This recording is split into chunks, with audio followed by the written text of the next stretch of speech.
Assalamualaikum warahmatullahi wabarakatuh. Perkenalkan, nama saya Umi Arifatul Sangada, NIM E2019-2361. Di sini saya sebagai kelompok 4 dengan materi pertumbuhan ekonomi dan pemerataan pembangunan. Saya akan menjelaskan materi ketiga, yaitu ketimpangan pendapatan dan kemiskinan. Pertama-tama, apa sih yang dimaksud dengan ketimpangan pendapatan? Ketimpangan pendapatan adalah terdapatnya perbedaan pendapatan yang diterima dan dihasilkan oleh masyarakat sehingga mengakibatkan tidak meratanya distribusi pendapatan nasional di antara masyarakat. Negara-negara yang masuk dalam kategori negara dengan pertumbuhan tinggi di Asia mampu menurunkan tingkat ketimpangan pendapatan dan kemiskinan dengan pertumbuhan ekonomi yang dicapainya. Menurut Queenis dan hipotesis U, pada awal pembangunan akan ditandai dengan adanya pertumbuhan yang tinggi dengan disertakan tingkat ketimpangan pendapatan yang tinggi pulau. Kondisi tersebut berlangsung sampai pada titik krisis tertentu di mana pertumbuhan ekonomi tinggi akan diikuti oleh semakin turunnya tingkat ketimpangan pendapatan itu sendiri. Jadi, hipotesis yang diajukan oleh Queenis dan hipotesis U tidak terbukti pada negara-negara dikategorikan sebagai negara-negara dengan pertumbuhan tinggi di Asia. Terbukti dengan kemampuan negara-negara tersebut untuk menurunkan tingkat ketimpangan pendapatan dan kemiskinan. Menurut ahli, diantaranya Alder Bayo ala 1981 dikatakan bahwa kemiskinan bersifat multidimensial. Artinya, karena kebutuhan manusia itu bermacam-macam, maka kemiskinan pun memiliki banyak aspek. Jika ditinjau dari kebijakan umum, kemiskinan meliputi aset-aset sebagai berikut.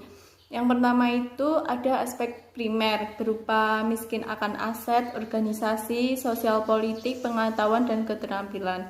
Yang kedua itu ada aspek sekunder berupa kemiskinan dari jaringan sosial, sumber-sumber keuangan, dan informasi. Kemiskinan dapat dibedakan menjadi dua macam. Yang pertama itu ada kemiskinan absolut yang mengandung pengertian bahwa pendapatan seseorang tidak dapat memenuhi kebutuhan hidup minimum seperti makanan, pakaian, perumahan, pendidikan, dan kesehatan. Sedangkan yang kemiskinan relatif itu mengandung pengertian bahwa pendapatan seseorang dapat memenuhi kebutuhan minimum tapi masih dikategorikan miskin bila dibandingkan dengan kehidupan masyarakat di mana orang tersebut tinggal. Hubungan kemiskinan terhadap ketimpangan pendapatan itu positif, artinya semakin tinggi kemiskinan maka ketimpangan pendapatan akan semakin tinggi atau sebaliknya. Kemiskinan merupakan salah satu faktor yang dapat mempengaruhi terjadinya ketimpangan pendapatan. Yang materi keempat itu ada tingkat investasi dan tabungan. Investasi merupakan salah satu gerakan pertumbuhan ekonomi. Pada sistem perekonomian tertutup, sumber dana investasi didapat dari tabungan domestik, sedangkan sistem perekonomian terbuka, sumber dana investasi dapat diperoleh melalui pinjaman luar negeri. Jenis-jenis investasi, yang pertama itu ada investasi berdasarkan jangka waktu. Itu dibedakan menjadi tiga tipe atau tiga macam. Yang pertama adalah jenis investasi jangka pendek, yang kedua ada jangka menengah, dan yang ketiga itu ada jangka panjang. Yang kedua investasi berdasarkan bentuk. Investasi berdasarkan bentuknya berkaitan dengan cara investor menambahkan modal investasinya. Dua macam investasi berdasarkan bentuk, yakni investasi portofolio dan investasi langsung. Yang ketiga itu ada investasi berdasarkan resiko. Setiap investasi tentu memiliki resiko. Investor pemula harus mengetahui resiko jenis investasi.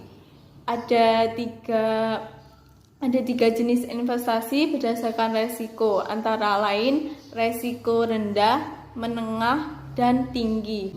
Yang keempat itu ada investasi berdasarkan pengaruh. Investasi juga bisa dikategorikan berdasarkan faktor yang mempengaruhi atau tidak terpengaruh dari suatu kegiatan investasi. Ada 2 macam dalam investasi yang mempengaruhi, yaitu ada investasi yang mendorong investasi launched atau investasi otonom, investasi otonomus. Yang kelima itu ada investasi berdasarkan aset. Pembagian jenis investasi melalui aset terdiri dari 2 macam, yaitu yang pertama aset real dan yang kedua ada aset keuangan. Keenam ada investasi berdasarkan pembiayaan. Berdasarkan pembiayaan, investasi dibagi menjadi 2 jenis, yakni investasi yang berasal dari modal dalam negeri dan investasi yang berasal dari modal asing. Ketujuh itu ada investasi berdasarkan uang dan pasar modal. Jenis-jenis investasi terkait dengan aset keuangan bisa dibagi sesuai dengan klasifikasinya, yaitu pasar uang dan pasar modal. Sekian materi yang saya sampaikan. Bila ada salah-salahnya saya mohon maaf. Wassalamualaikum warahmatullahi wabarakatuh.